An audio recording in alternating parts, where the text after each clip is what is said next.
Hi folks, Canadian Prepper. We got a lot to talk about today, guys. Holy crap.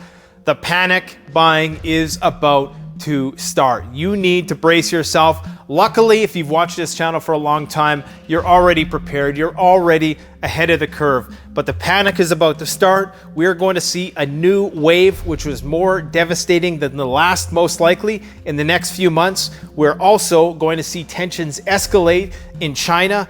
And right now, my city is saturated in smoke from a massive out-of-season wildfire, which is burning a couple hundred kilometers from here. It is absolutely crazy. So let's talk about it.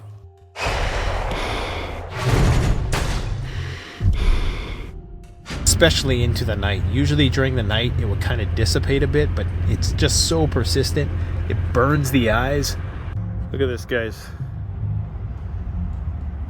Can't really see how thick the smoke is right now, but this is crazy for October 5th.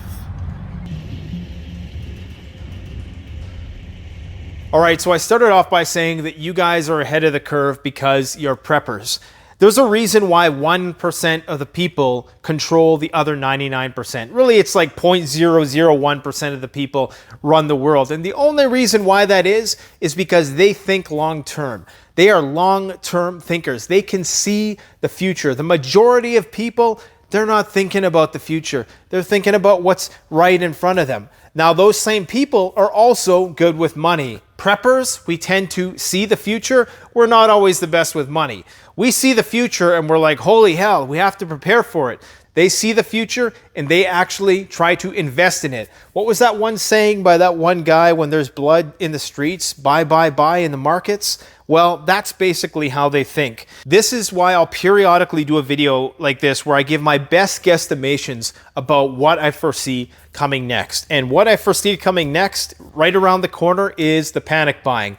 It's now gone mainstream that little Timmy is going to get coal in his stocking. Well, actually, he's probably not going to get coal because the price of coal has now tripled, which is why China is going through blackouts right now, among other things. But it's gone mainstream and people are going to start panicking when they start to see the shelves getting thinner and thinner. So fortunately, you are ahead of the curve. I told you last month that I had numerous suppliers sending me memos saying that the prices were going to be increasing around mid-October.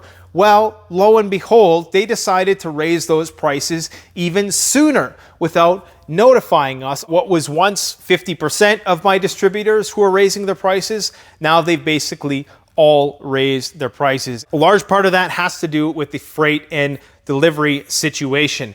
As you can see here, I do have a little bit of inventory that I've been stockpiling. Whenever a distributor has something, I try to scoop it up. I have a couple more major shipments of food coming in before the holiday season, but after that, I mean, all bets are off. With this situation going on in China right now, it's really, really unpredictable what could potentially take shape. Now, as some of you might know, the situation between China and Taiwan is getting very intense. China seems to be under a lot of pressure right now with the whole Evergrande situation and the housing crisis there and the increased price of coal.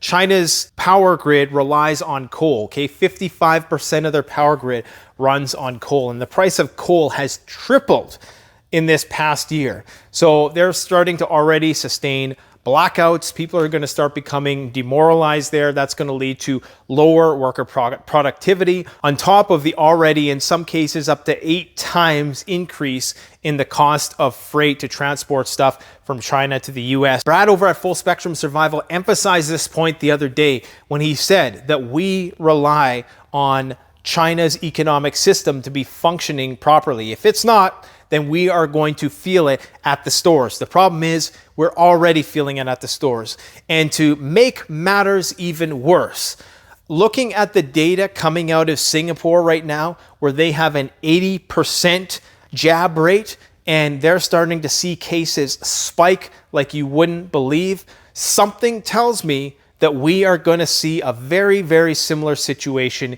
here, in spite of the fact that so many people have been inoculated. But the smart money is saying that we are likely going to see an endemic phase of this. Now, what effect that is going to have on workers and the supply chain is yet to be known.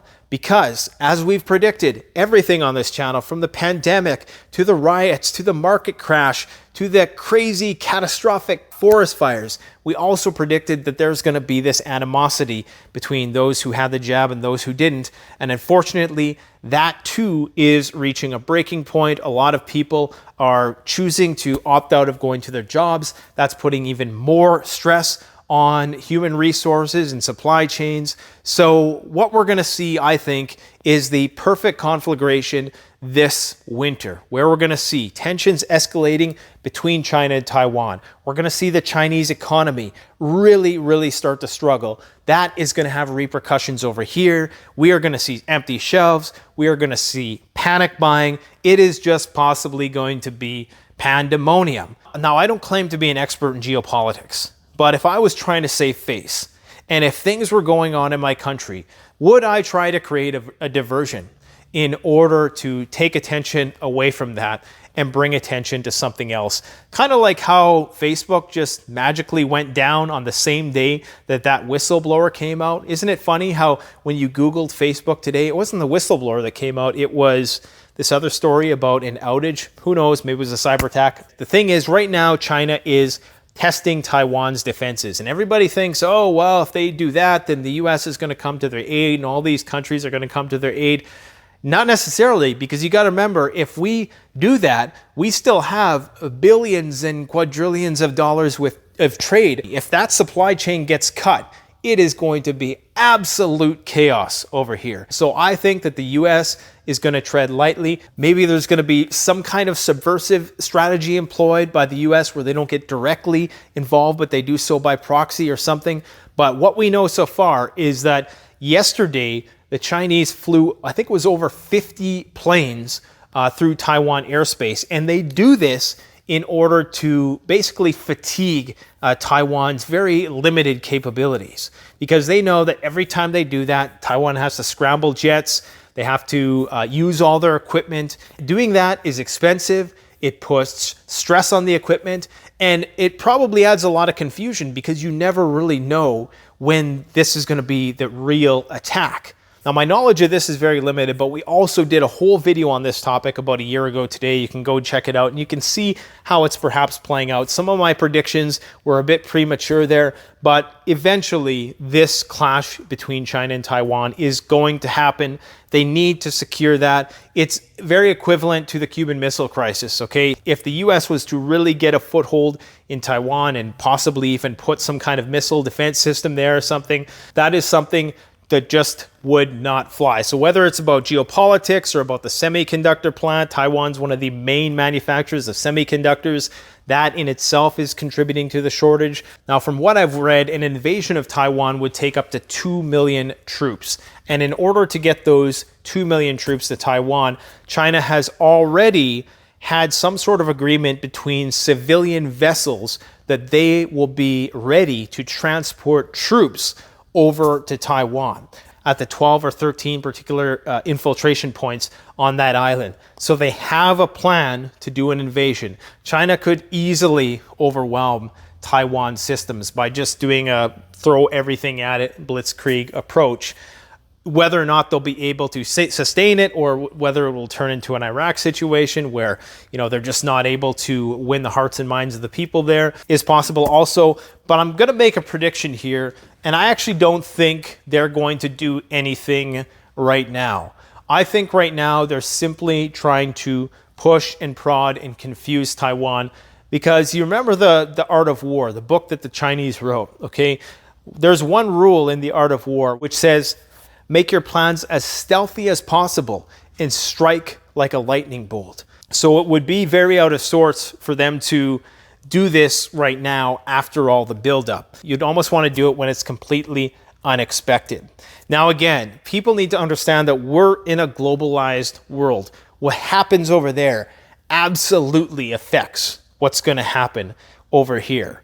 My predictions are as follows. To summarize, I do believe that the panic buying is going to ensue because the mainstream is now pumping the narrative that there's going to be Christmas shortages and you got to get out there and get your shopping done sooner than later. So people are going to be stampeding into the stores in short order.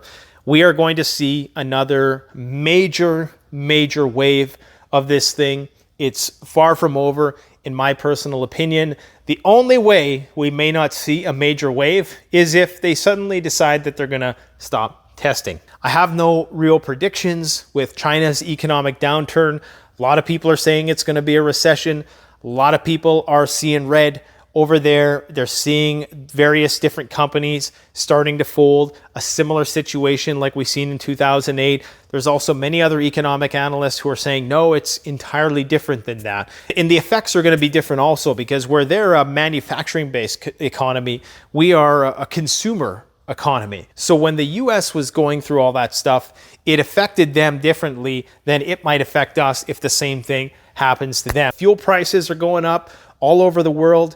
You got the UK military in there driving trucks and trying to get supplies to people. It's so crazy that this has been going on for 2 years and there really is no end in sight. They're saying that this might end in 2023. And remember, guys, 1 month ago and even months before that, when we were talking about inflation and shortages and all this stuff, we told you that this was going to be the case. We told you that this was going to be longer than 6 months. Now they're saying 2023. When I make a prediction on this channel, it's well thought out. Sometimes I will say they're a little bit premature in the sense that my timelines are a little bit too short. So if you want to take everything I've said today and maybe just protract it out a little bit, then you're probably going to get the results. But I think the panic buying is about to commence. So I hope you guys have gotten ahead of the curve. And please, if you have any disposable income, don't just throw it all into preps, okay? Diversify. Make sure that you are investing in something for that blood in the streets, because it's coming regardless. And the people with the most commas in their bank account, they're prepping for it. They're buying $500 million yachts. They're buying islands, they're buying bug out locations, and they're positioning themselves financially for a major economic shockwave, and so should you. Thanks for watching. Let me know what you think is going to come to pass in the next 3 months. I want to hear your predictions in the comment section below. We are going to have a special video for you this weekend. We're going to talk all about the wonderful world of bearing survival caches. So make sure you come on back for that. Thanks for watching, guys. Take care. Just want to show you guys this smoke. It is nighttime in Saskatchewan on October 5th, and there's a major forest fire burning right now. And the provincial policy on it right now is just to let it burn. And you can't really see on here, but even with the fires that we experienced all year this year, which were pretty crazy in and of themselves, there was never such a thick, dank smoke, especially into the night. Usually during the night it would kind of dissipate a bit, but it's just so persistent. It burns the eyes. It's just crazy. And I know there's some places, you know, that I've been in BC in particular, that would make this look like a cakewalk, but you got to remember, you know, this is very, very unusual to have fires this late in the season. It's supposed to be almost 30 degrees tomorrow, you know, to round out an already record-breaking hot year. So the times, they are a changing, people, and you better prepare for it, because it's only going to get worse.